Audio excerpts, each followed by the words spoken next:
for joining me on today's edition of The Polity on Petals 102.3 FM Ibadan, your radio station. My name is Adebisi Ogunjimi. You can watch us live on Facebook at Real Petals FM 1023.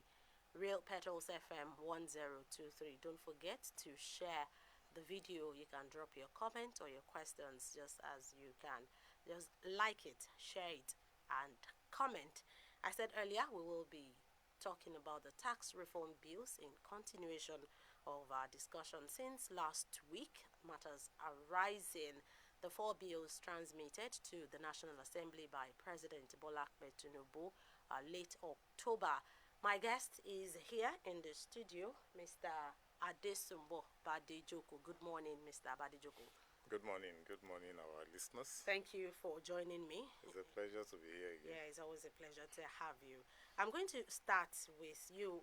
The tax reform bills do not need any introduction, elaborate introduction like that. We all know where we are today as far as these bills are concerned. We've heard criticisms, we've heard the arguments for and against, especially from loud quarters. So let me take this one I saw this morning from ex-Niger State Governor Aliyu. I'm reading it from the Nation newspaper. It says, former chairman of the Northern Governors Forum, Babangida Aliyu, has criticized opposition to the proposed tax reform bills, asserting that they cannot be dismissed based on warped perceptions. That's in quotes now, warped perceptions. Speaking over the weekend, Aliyu faulted Nigerians who opposed the reforms without thoroughly studying their content. So I'm going to ask you, Mr. Badejoko, these reform bills, do you really think we need them? Is what Nigeria needs right now? Let's look at it this way. The current system that we have is what economists will call, or tax experts, a regressive tax system, which is usually not in favor of the poor. And the new bill is supposed to change that to a progressive tax system, meaning that the more you earn is the more you will have to pay. Now, back to the question. Against that background, do we need the reform or not? That is the simplest way at which I can break down the thing to carry the audience along. As far as I know, we have needed the reform since even before this president will come up. We ought to have started with our democracy in 1999. So why do you think yes, it's normal for policies to generate argument, but did you expect that this is the kind of argument we'll be having as far as these tax reform bills are concerned? Well, there's no argument. I'm only seeing opposition, open opposition coming from aggrieved quarters among the elites. Now they are divided, and that is for the good of Nigerians, because those who have spoken against the bill have spoken out of insincerity, and what they are trying to do is serious disservice to the nation. And those who have, hold on to their own position and also joining them without taking conscious efforts to look at the content of the bill, and to now be playing their game that they ought to have done a public hearing. It's a bill. Public hearing comes after the bill has come into process. After the second reading, the committee looking at the bill is the one to organize a public hearing, not the executive hand presenting the bill. And that is, if you are saying they should first of all do public hearing like Ndume would suggest, you are putting the cart before the horse. If I say, okay, you did not inform people about the content and is anti-people and is anti-not, you are still putting the cart before the horse. As a senator, your duty is to make laws and, of course, do oversight. And, of course, you have the right of appropriation. Now, your lawmaking process is a process. If a bill is presented, there's no bill that is perfect. It is the responsibility of the lawmakers to look at the content of the bill, criticize it, look at what is good, retain those that are not good enough, make them good enough, and those that need to be removed, you remove it, and when you are removing it, you give explanation as the reason why you want these clauses expunged from the bill, and you pass the bill, the modified one, back to the president for assent.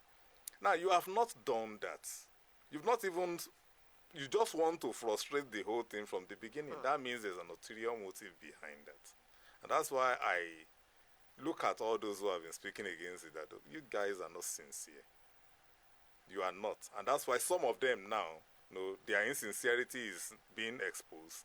They are trying to look for a soft landing for themselves by trying to, we need to study more.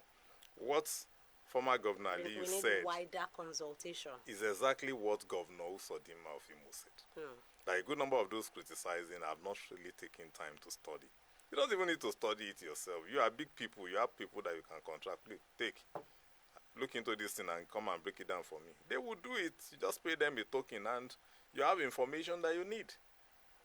And even now, as we speak, all over the internet, there are breakdown of the bill. Exactly. That is just that, one thing is the leaders have weaponized poverty in such a manner that they've taken the mind of the people away from reading. Nigerians don't read anymore. Even those who used to read before, they do not value reading again. And if you don't read, you will not get information. So that's ignorance is out there, obviously. And even we are saying it now. How many people are listening to us? Among those who are listening, how many of them are with a fixated mindset that no matter what you say, you are supporting the government, in as much as you are not criticizing the bill, which they expect you to come and do? Every time. You understand? And when you look at all of that, it's not helping the polity. You may not like the president, but that doesn't mean nothing good can come out of his administration. This, as far as I'm concerned, I'm among those people who have criticized this president, still doing. But as far as I'm concerned, on this particular bill, I think it's a welcome development. So why exactly because I think most of yes, we have some voices from the southern part, but most of the voices against have been from the north. And I think when Right Honorable, that's the former speaker, Yakubu that Dogara was speaking, he expressed dismay that we have polarized this discussion, and it's now we're talking about the South versus the North, and he wondered how that came about.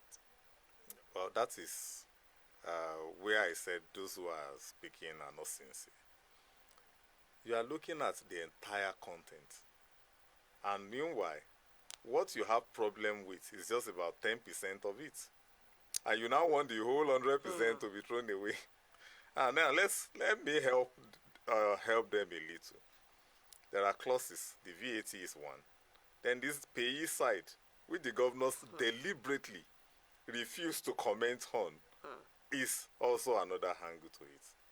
Now let's pick those two. Then I will now also add what they have also not considered. The VAT clause. Currently, the 85% of the VAT is shared by the states and local governments. 15% goes to the federal government. And now they use population and equality and derivative as the sharing formula. Population and equality accounting for about 80% of what they share, and of course derivative accounting for 20%. Now, the new proposal will change the narrative to make it like 30-30 and 40, meaning that population and equality will get 20-20 and derivation will get 60 rather. So that area, meaning where the product is being consumed is where the tax will be paid.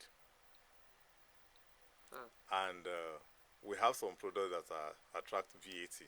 Even though the new VAT formula now will be 90% for states and local governments, 10% for the federal government, one side. It's now going to progressively, between 2025 and 2030, increase the tax VAT up to 15% from what it is by now. 2030. It is currently 7.5%. Now, look at that projection, meaning that what? And the progressive aspect of it that I mentioned, there are now some consumables, mostly what the poor people consume, have been exempted from what is now taxable. It is only luxury items that will now attract VAT. You understand? But content also like alcohol and the rest of them will also be will also attract VAT. Take alcohol for instance, and cigarettes. The poor people consume them, but most of them, it is free lunch. Not that they use their money to buy them. And these are things that are largely consumed in the southern part of the country. Meaning, the VAT from those items, because of the new derivation formula, a larger percentage of it would go to the south. Now, somebody said Lagos. Currently, Lagos contributes about 400 billion to the VAT, and what they get in return is less than 13 billion in a month. When the new formula would still reduce that 30 billion further because of the sharing formula. Now, when you now look at all of this, is Lagos going to gain more or not? Meanwhile, some states are contributing zero to the VAT, and they are getting as much as 6 billion every month out of what they contributed nothing to. Now, that is the VAT. What they also do not put into consideration is that once the VAT value increases, it is still more money for the states and the local governments. Now, flip over to the payee. The bill is proposing that if you are earning less than 800,000 annually, you pay 0%. Payee pay 0% if you are earning less than 800,000 annually. Now, payee tax is charged on the basic salary, not the entire take-home, because allowances are not taxed. So now, when you are now, and payee goes to the state government, if you are now saying that 800,000 or more, that is 800,000 less, is not going to pay a dime. If you are going to be earning 800,000 naira annually, if you divide that, that will give us around 51,000 or 52,000 monthly. To divide that by, for you to have a basic of that amount, your total disposable in the month or total salary would not be less than 200,000. Now, let's ask ourselves this question. How many workers under the state government anywhere in the country earn as much as 200,000 monthly, even with the new minimum wage? That means that about 70% of the state workers will no longer be paying taxes. Except they will now raise their basic salary in such a way that it will now push them above 800,000 monthly. Or they will now seek for a way to exclude, also to include, to put the tax not on just the basic, but on the entire gross income, which would not be fair, because how can you tax basic and be taxing my housing allowance as well? That will not be fair, and be taxing my transport allowance. Those ones are allowances, not the salary. It is the basic salary that attracts taxation. So when you now look at that, and a good number of these governors have declared 75,000, 77,000, 80,000, 85,000 minimum wage. Now, let's take Edo case for instance. Edo was the first to declare 70,000. Yes. Now, they remove tax of 18,000 from the 70, and only 52,000 goes to the worker. With this new law, they cannot remove a dime from that 70,000. So the worker will be getting because he will definitely fall below the 800,000 naira. Definitely. You understand? Even now, the TUC is saying that raise it to 2.2 million. Hmm. That the 800,000 is still very, very, Very low. very low. That if you really want to help the poor, you should raise it to 2.2 billion, a million naira annually.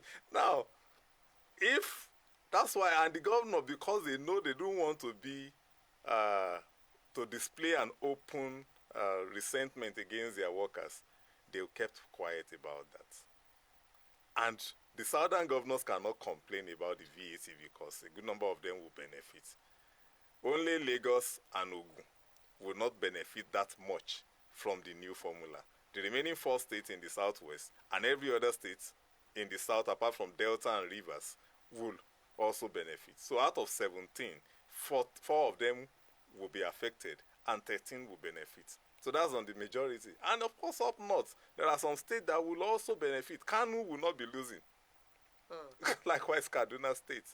So, and Abuja too. So when you look at all these things, you begin to look, is it really that fair? Now, that's on one side.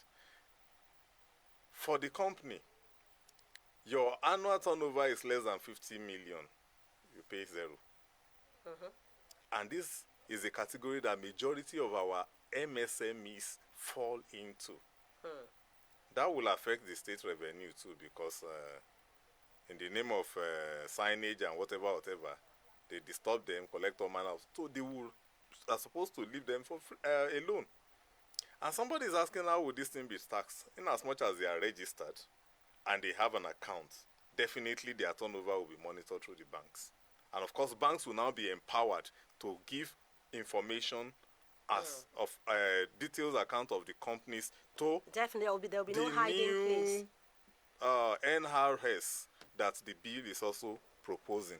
Now, if you now have this, the NRS bill coming up means that all FIRS will metamorphose into that, and every other collection agency will lose the right to collect. Now, for instance, look at customs. Customs will say they have made 1.2 trillion, hypothetically now. And out of it, they will remove about 400 billion to say cost of collection. All these ones will go away because they will no longer have the right. It is NRS officials at their respective collection points that will now be in charge of such collection. They are to just facilitate. Nothing goes to them. Because these are agencies collecting salary and are still collecting cost of collection, cost of doing the job that they collect salary for, shortchanging the country. And they will even still have multiple accounts. So when you look at all of this, that is why there are leakages. It is a bill meant to block leakages so that the revenue that is accrued into the federation accounts will increase. Now, who are those that have access to the federation accounts? The 3 tiers of government. Meaning that the more you have in that account, the more the 3 tiers of governments have to share at FAC meetings.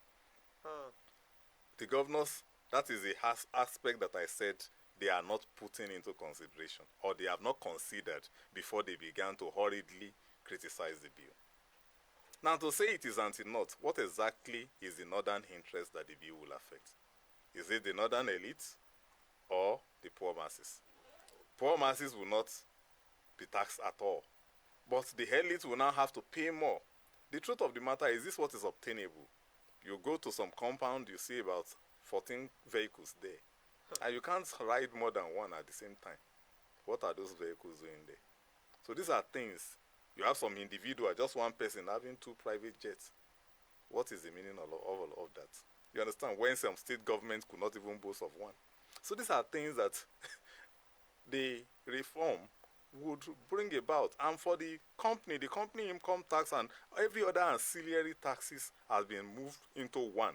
So you only pay the company income, which is only applicable if your income is more than 50 million, and development levy, which every other NASENI, whatever, or education tax and all those things will now be summed into. And those ones in the long run will be used to fund the student loan scheme. So, now tell me, is it what we need as a nation or not? Part of the reason why masses now seems to be supporting is because They look at the president as a tax mason. He likes taking taxes from people. But, and his antecedents too, they will look at Lagos and say he brought Alpha Beta into Lagos and he's the owner of Alpha Beta, and they are collecting the revenue of Lagos into private pockets. Fine. The people that brought up the idea said it is not true. That is not the intention. Because when you have an NRS to come up, there is no need for any Alpha Beta.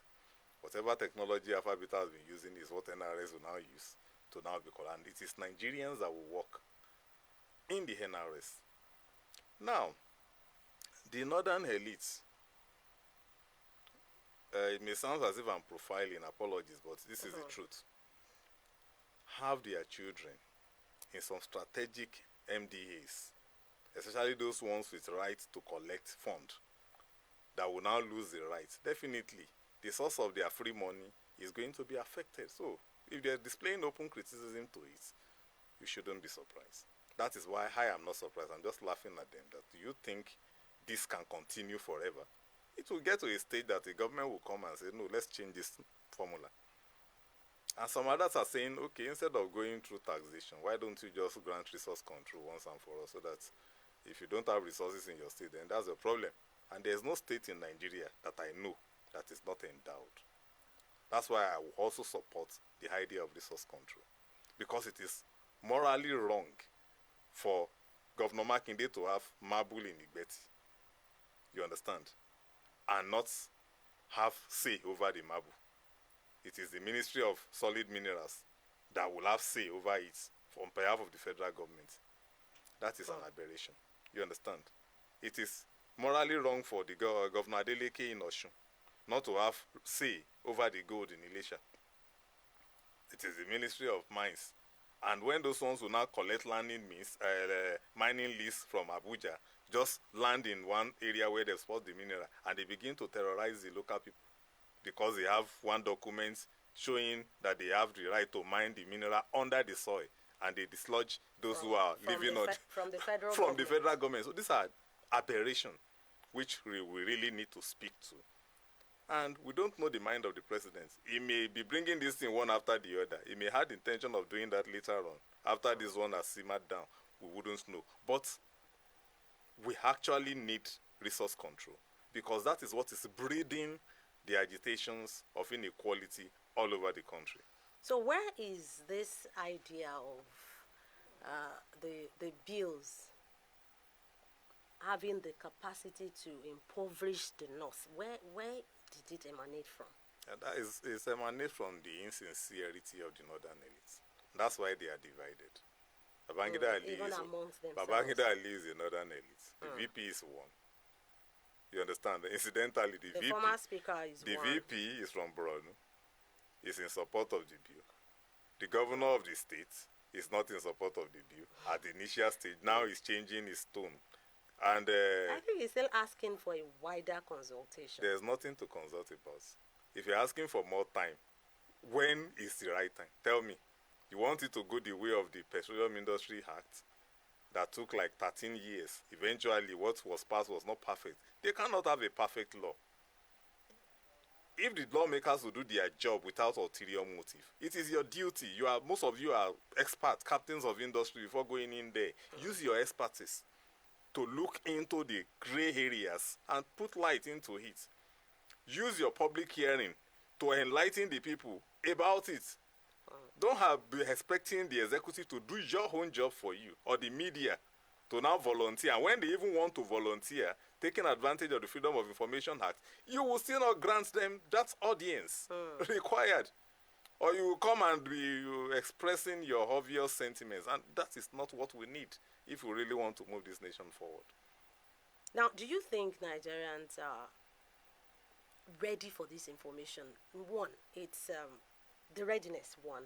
Then we'll talk about the communication gap, because former Governor Ali also said that much, that the federal government is not doing enough in educating the people. Yes, people are not taking out their time to read it, to digest it, and to understand it. But the federal government itself is not even are doing much to educate the people. Yes, Noah said something about it also in the news this morning, that they are going to start engaging from the local government, from the grassroots. They are going to start engaging people and teach them, educate them as far as this reform bills are concerned. But now, do you think the people themselves, you think they are ready to understand it? Look, it's not that the people do not understand. The problem with the people is trust. Nigerians cannot trust this government for now. Why? The government that started with the removal of subsidy on day one, and the following months, he floated the forex, and what they were buying at 40,000 naira before moved up to 80,000. Petrol that was 200 naira is now 1,150 naira on the average. You understand? And because of that, everything that we spend money on had gone up. Rent had gone up. Transportation had gone up. Food, the king of all of it, had gone up.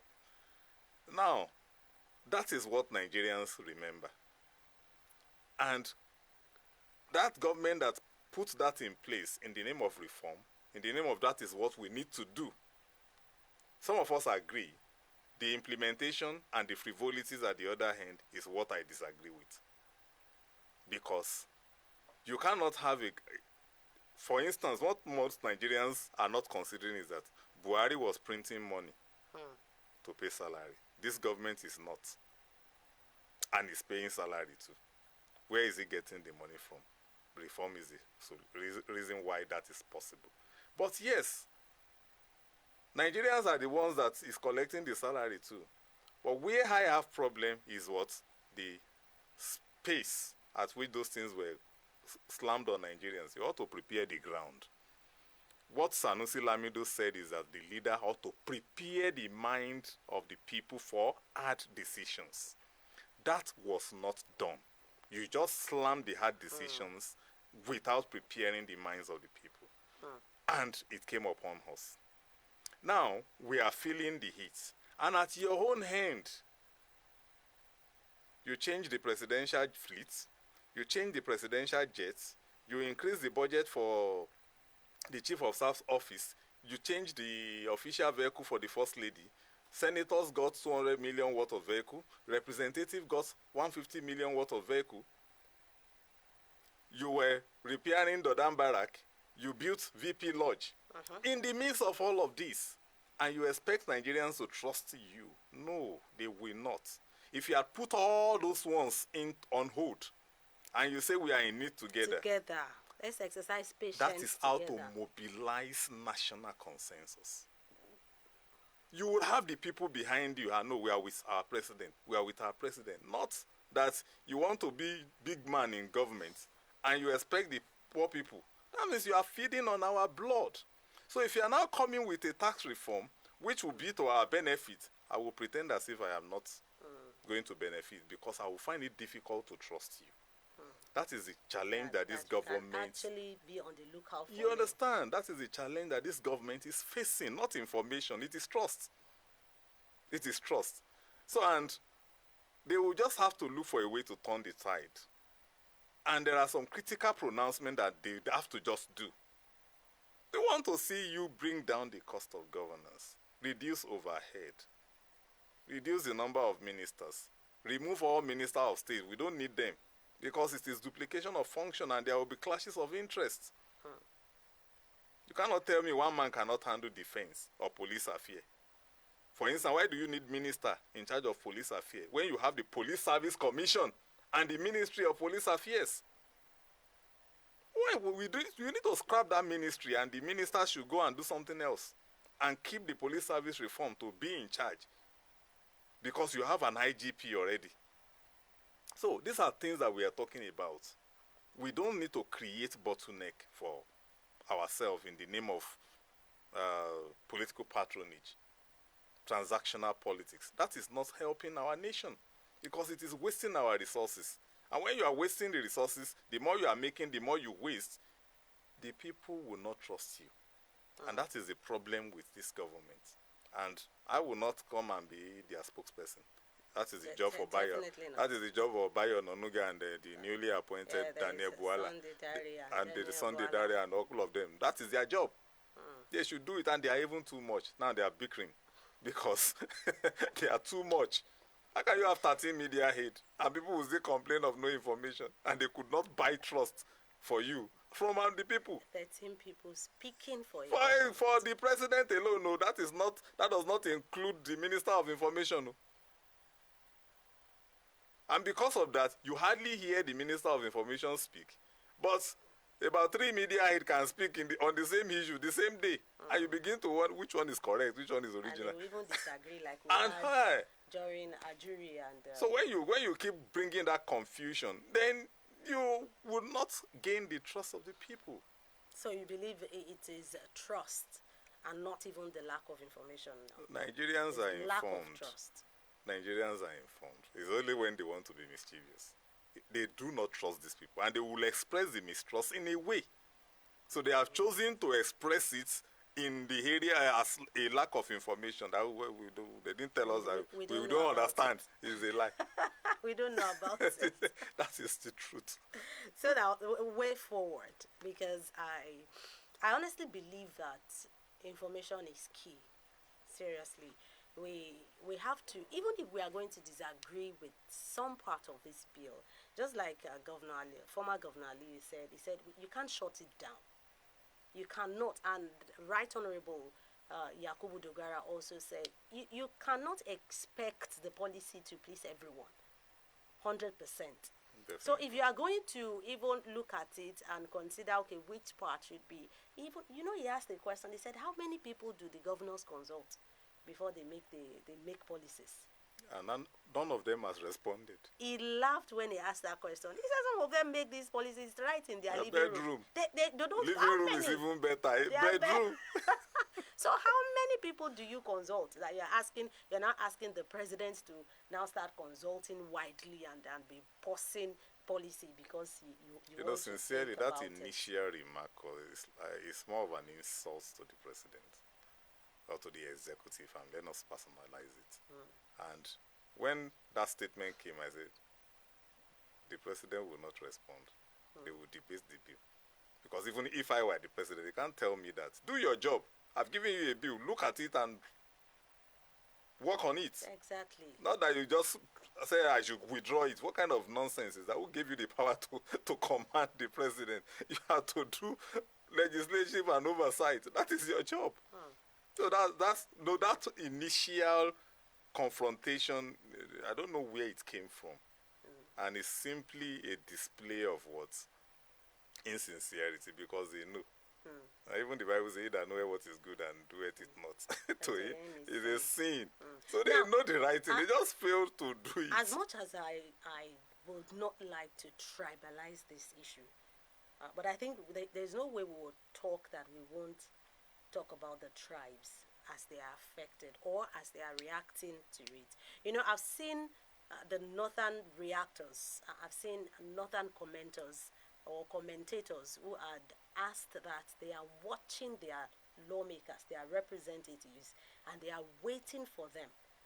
They are expecting them to debate these bills vehemently because they are waiting for them. But I've not really seen that much bite from the South. I've not seen that from our lawmakers because some of them, I don't even know where they stand. Those northerners talking, who are they? They are sponsored groups acting out the script of some individuals. Then other part should sponsor too, shouldn't they? They don't need to sponsor because they have looked at it. There is no the opinion of those being sponsored is not the popular one, as far as this matter is concerned. So there is nothing to sponsor. So that is the reason why it seems that there is this subtle silence about it down south, because those ones are exposing themselves. And of course their elite knows about it. When my initial remark, when the northern governors met, I said, look at these people. How many times have you met like this over banditry or Boko Haram? Is that not affecting you? You will create a problem and make it a national issue for us to be discussing. Meanwhile, it's your mess that you're supposed to handle in a Senate climb. And the excuse is always they are not in charge of security, but you are the chief security officer of your state. What happened? Where is the place of discretion? Where is the place of thinking out of the box? How come we have an Amotekun here and you have nothing similar up there, and the one you will have that is close to it, you call it ISBA, religious activity? Is that what is more important to you than governance? So those are things that you look at it, and obviously we are not the same people. And that's why some of us may continue to have this reservation about the reason why Azikwe criticized or fought that move to insert that, looking at our differences and putting that secession clause in the independent constitution. He was the one. If that had been there, Biafra would have scaled through. Perhaps we will not be having all this fight that we are fighting now. You understand? But he just wanted one Nigeria with the motive that he will be the one to take over. And eventually, when he will compromise, he compromised in a way that even Nkrumah had to call him that, man, why did you have to do this? What is the essence of all your struggle if this is what you will settle for? Do you understand? And those problems of the foundation is what we are dealing with now.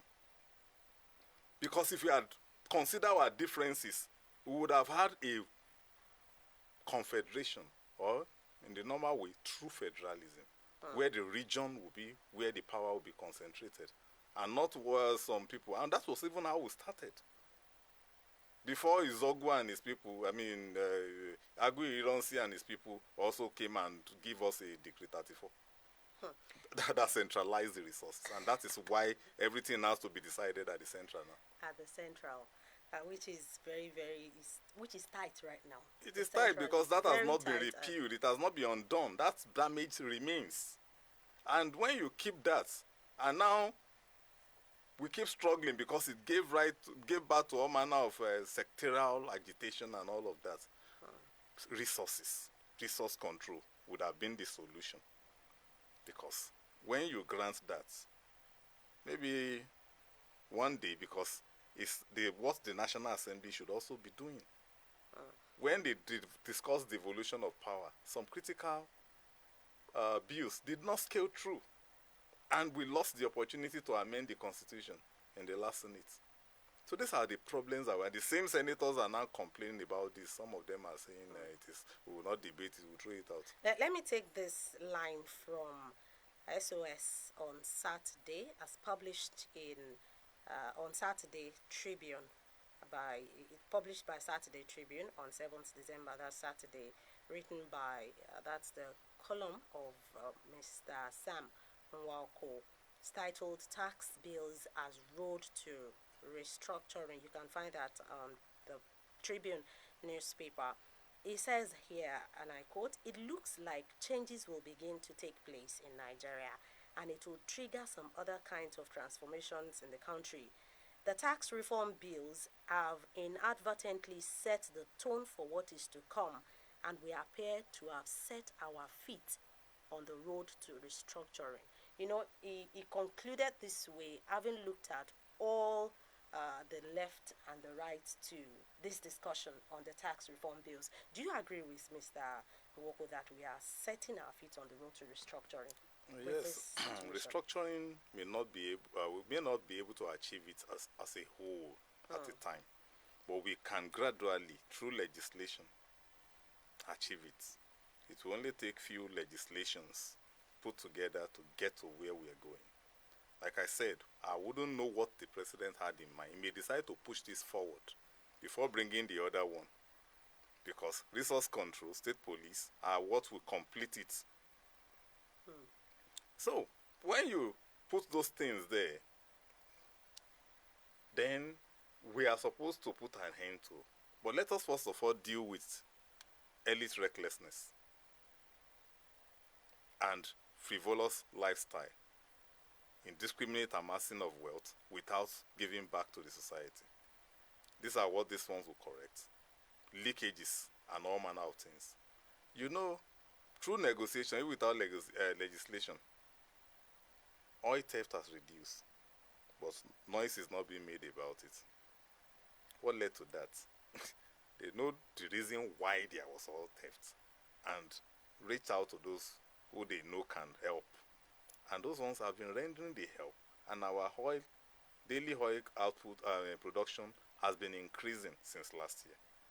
That's a welcome development. If these two will block leakages, and what is going to be accrued into the federation account will also increase, because for us to develop, we need revenue, and we don't have to be borrowing, because we have what it takes locally to raise revenue to fund the projects. We need to block leakages, take the fight against corruption more serious, and you begin to see development, because all what we are lacking, money is being voted for them every year. Every year. It's just that the money has been the money is being stolen. For instance, Lagos Ibadan Expressway has been on for 23 years. And we are not 147 kilometers of road.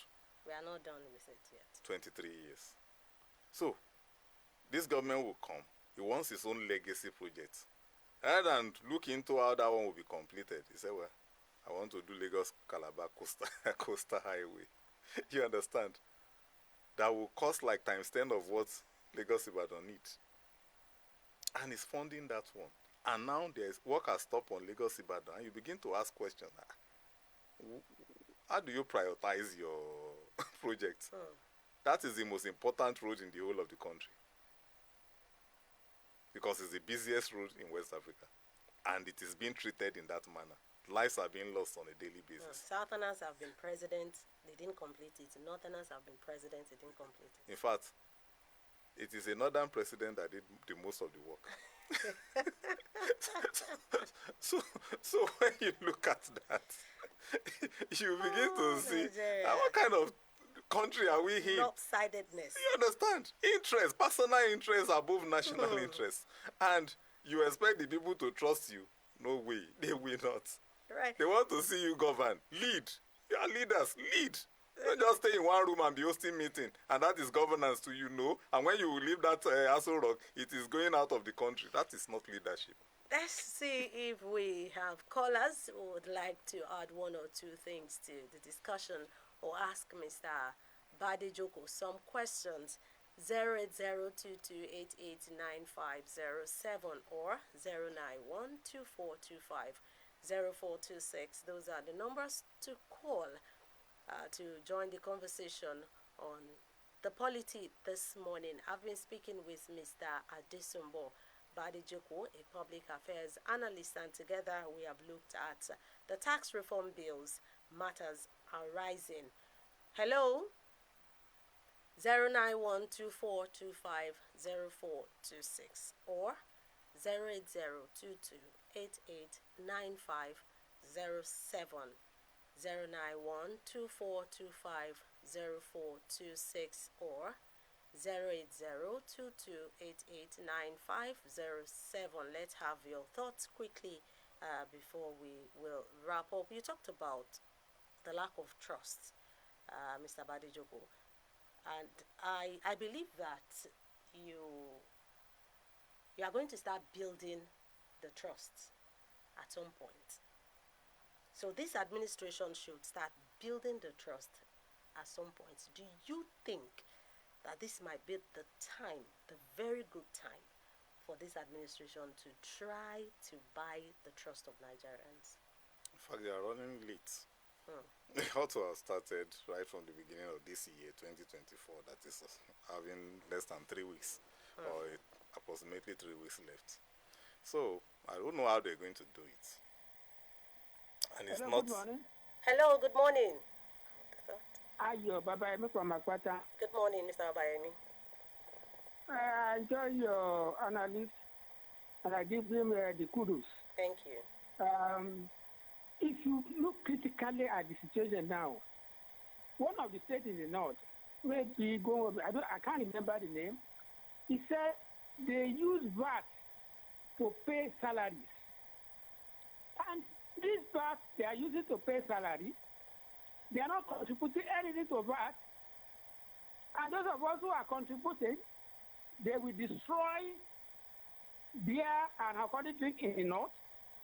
They will even prosecute those who are selling it. They call it haram. the money accrued from it is VAT, is not haram. So I'm happy your analysts address the issue that is a beginning of restructuring, resource control. That is the ultimate. Without this resource control, there will continue to be agitation upon agitation. So the National Assembly now, don't let them look at what they are eating from it now, because they are benefiting from a structure that is defective. Let them try as much as to be nationalistic and make sure that there is resource control in whatever they want to do, especially restructuring. This issue of VAT should be make sure that Tinubu continue with it. It should not withdraw it at all. If Tinubu should withdraw it, then we will have no trust in it again. Good morning. Good morning, Mr. Ayobabayemi. Thank you. Thank you. It's like some people are now trusting. So the trust is building up. Honestly, I've always said that Nigerians are reasonable. We are reasonable people, really. It's just that we can be selective. We're just not reasonable. We are resilient people. We are hardworking. We will do anything. And we are responsible. It's just that we are plagued with bad leadership. You understand? The right people have not been opportune to lead.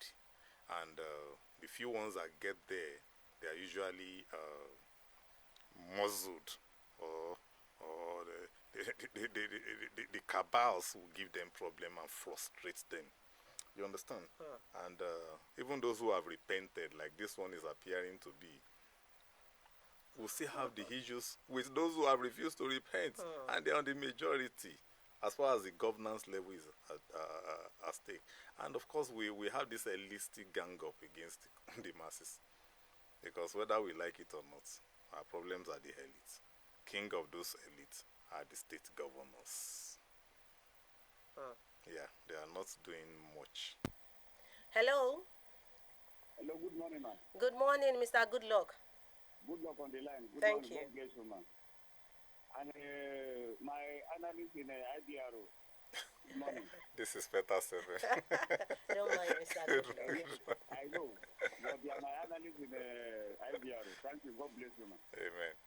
Yes, I supported the reform bill that Mr. President submitted to the House, where they are lamenting of being cheated. Now I want to know, if the bill be passing and become law, can they also pass a bill or pass a law that any Fulani that took out to any communities in the south for rearing will pay certain of amount to the community before before we start rearing the cow, and the name of that person will be registered in the community's registered book. In case of anything happen, we'll be holding the person responsible. Thank you. All right, thank you. To quickly respond, I think there are efforts at the level of the federal government to really look at livestock issues generally. And whether we like it or not, ranching is the way forward. And the South seems to be the ones not in support of ranching. And of course, we are the ones to really benefit from it, because that is what would separate the farmers from the herders. Everybody will know their respective domain. But if you now begin to frustrate that on the name, we cannot give them land, where do you want the ranch to now be set? Will you put the ranch in the sky? You understand? So that is the thing that we need to really be sincere and not allow some politicians with ulterior motive to use their mouth to rubbish. If we had allowed the Ruga that Buhari proposed, probably that issue would have been laid to rest. Elders farmer crisis is not a new development. The problem with Abraham and Lot in the Bible was something similar. Elder farmer crisis. So was something similar. Farmer elder crisis. So it's not a new thing. It will always, and they are supposed to help each other.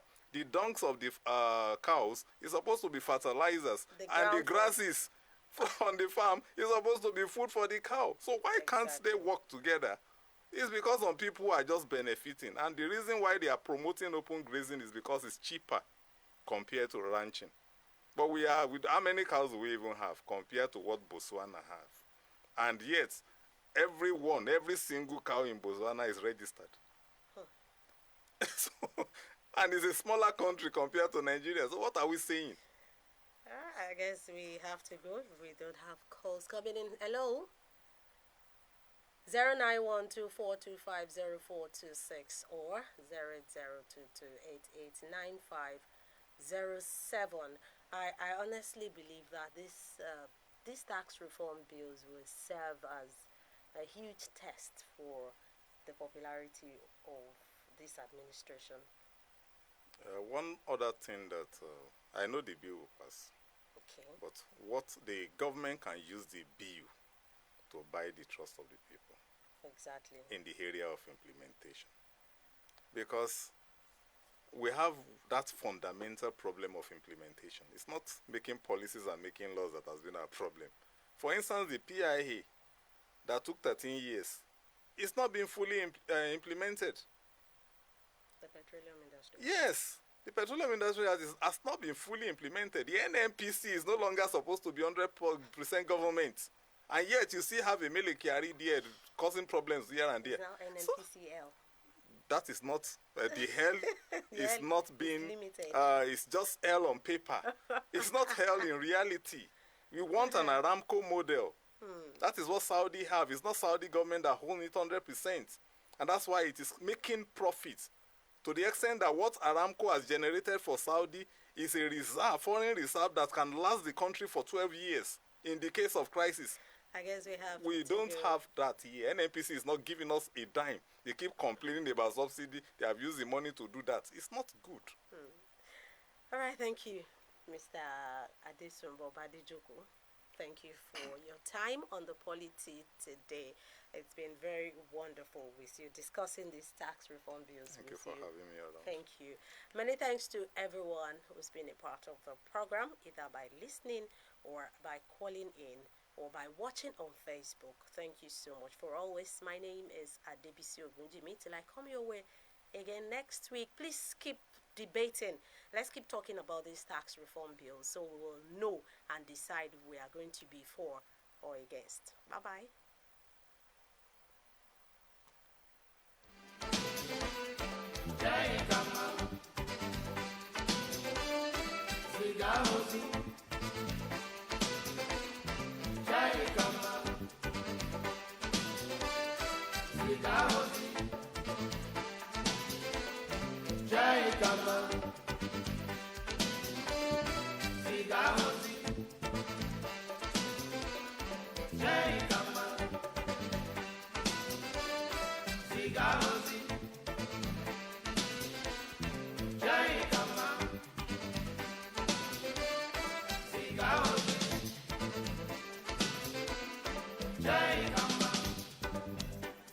Africa is now or never.